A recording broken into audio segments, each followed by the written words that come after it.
Hi, Pip. Glad you're here. Today we're going to hop right in to that topic of absorption. And absorption occurs anytime that a hitter is going to make impact with a ball. And it looks like the barrel jumps back a little bit, the hands give a little bit, they might even deform just a little bit. And so what I'll do is I'll grab some video, I'll roll it in so that you can see what happens in real time.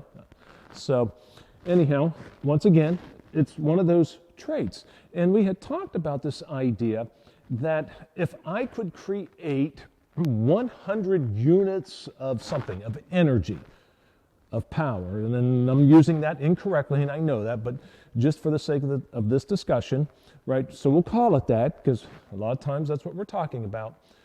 In an ideal world, I probably won't be able to, on any given swing, get to 100% efficiency. However, what I can do is try to generate out, realistically, 93 to 94, possibly even 95% efficiency within my swing. And one of those areas, one of those reasons why, every time that I make that impact and that give, the body's absorbing energy. Remember, we had talked about the idea that every time I bend joints, I leak energy. Well, I'm going to lose some energy at the ball, okay? And there's a lot of different forms of energy that occur there. There's going to be some sound energy that's lost, just some kinetic energy that gets lost because of the posture just can't be at its greatest maximum ideal ability to impart all that force back through the ball. So we have some of those collision forces and all those items that happen. So what we want to do when we're working with that, we just like to hit a couple of heavy objects and how we like to use them. We grab just a basketball. This one's a regular size. If you're younger, I'd go down to a smaller size ball. This one's slightly deflated. You can inflate it, but just be prepared. I will forewarn you, this is what Coach Perry would describe as a self-leveling drill, meaning that when you strike this ball, your barrel is going to kick back. It's going to kick back, so just be aware of that. One time is all that it will take, okay? Because after that, you'll start to put your body in a position to be really strong at the ball, okay? Hence, it works right in with our lead arm lock, right? So this should be a part of your toolbox, okay? Now, obviously, hey, we just have a tee, nothing special. In addition, if the tee doesn't hold it, well, we just went to the Dollar Tree, our local Dollar Tree, Dollar General, and although you may think that's a plunger, that is actually a batting tee accessory, okay? So, hey, we just always make do with what we have. I'm going to slide that out of the way. And then over here, over here, we have, this is just a little plyo ball. And so we've been working into a lot of isometrics. And so what I would do is I will turn my hip in here. Let me put that bat up on the wall here for now. I'll turn my hip in. I'm going to get to extension, and I'm going to turn hip in, and I'm going to hold this for 4 or 5 seconds. I'll do a couple of set of those.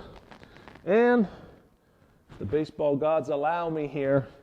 I'll do this correctly. Sometimes that ball will fall on me. Again, I'm going to put my hip back in, and I'm going to take that ball with my barrel, right? Barrel inside. I'm going to get it to the wall, and I'm going to do it again. Okay. So, once again, I just hold that isometric. So I'm working the forearm muscles. Okay. Actually, you'll feel chest as well, both sides.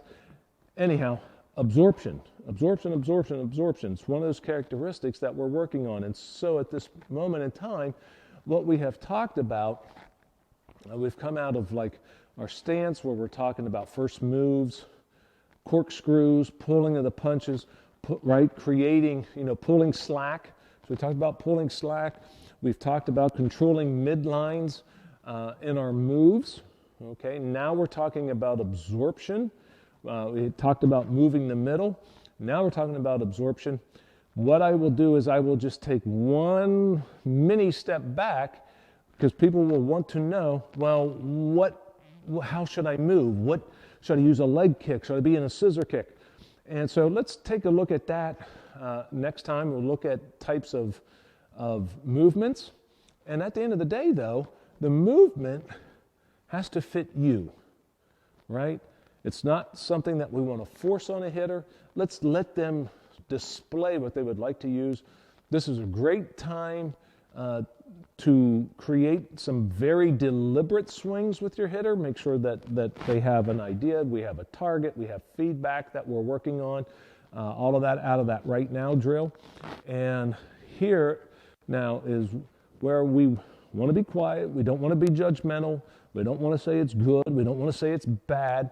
All that we want to do right now is gather feedback, and when we do that, some funny things will happen because we'll start to see hitters figure out how they really want to naturally get to the ball. Okay, so we'll do a couple of clips for that, and we'll talk about the good and the bad of each move. But at the end of the day, it needs to fit your hitter. Okay, all right. Hey, in the meantime, this is Coach Bill. I'm glad you stopped by today. Hope this one was good. We got some actionable work here to do, actionable advice.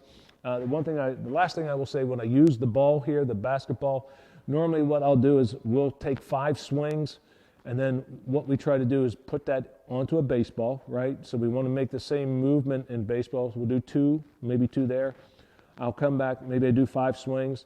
I'll go hit 2 baseballs again. I'll do 5, maybe I'll come back and hit 2. I keep this somewhat limited because it is a jolt, and we do get energy that's coursing back through the elbows and such. So especially with younger kids, I wouldn't get carried away with this one. Okay, so all in due, it's one of those things, especially once you get going in your success path here, once you get going in your journey, this is something that maybe we would do once a week. Okay, and even early on here with the younger kids, maybe only once a week. Okay, however, the idea here is to carry over. The wall drills, that's a part of our warm-up. Okay, so we're going to do that every day. All right, hope that helps. See you soon.